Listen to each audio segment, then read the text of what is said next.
د پښتو ټاپ ټي وي یوټیوب چینل ګرانو لیدونکو مینوالو سلامونه په دې هیله چې روغ او جوړ اوسئ د نن ورځې ډېر حیرانونکي او جالب خبرونه پیښور کې دوه خویندو خپل پلار له دې کبله په ډزو وژلی دی چې یوې ته یې د خپلې خوښې واده اجازه نه ورکوله جرمني د جنازې په مراسمو کې میلمنو ته د چرسو کیک ورکړل شوی کویټ په تور بازار کې جنکۍ یا وینځې خرڅیږي هند کې یوه جنۍ چې پرله پسې 2 میاشتې خوب کوي کابل کې د اواز ککړتیا ضد له کوټې سنګي کمپاین شروع شو چې له ټولو لاسګاډیوالو هوټلونو په لوړ غږ غږېدونکي لاوډ سپیکرې به ټولې شي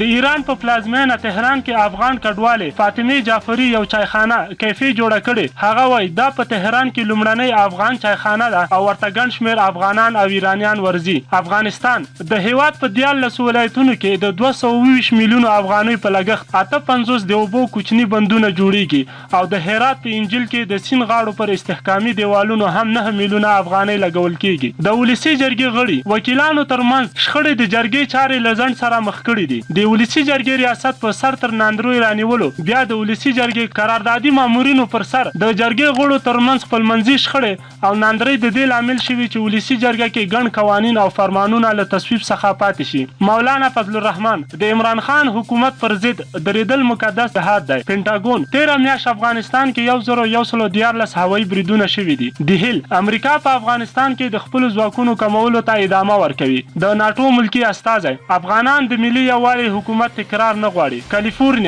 کالیفورنیا کې د ډزو له امله 12 کسانو ته مرګ ژوبله اوښتې ده جو بایډن د ټرمپ بې کفایتي منځني ختیځ بې ثباته کړی دی د روسي دفاع وزیر کردي ځواکونو د ترکیې له سرحدي سیمو وتلي دي د لبنان لومړی وزیر د لاریونوالو تر فشار لاندې استعفا ورکړه مجیب رحمان د ملي لوبډلې لوبغاړو د مجیب رحمان د کوژدن خوشحالۍ ولمانځله د تازه خبرونو او ښکلي معلوماتو لپاره درسره زموږ د یوټیوب چینل پښتو ټاپ ټي وي همدا اوس سبسکرایب او سره د ګونګړي نشان ووهئ خپل نظرونه مو راته د ویډیو لاندې په کمنټ کې پرېږدئ ویډیو در سره حتما لایک او له نورو دوستانو سره مو هم شیر کړئ تر بلې ویډیو مو په لوی رب سپارم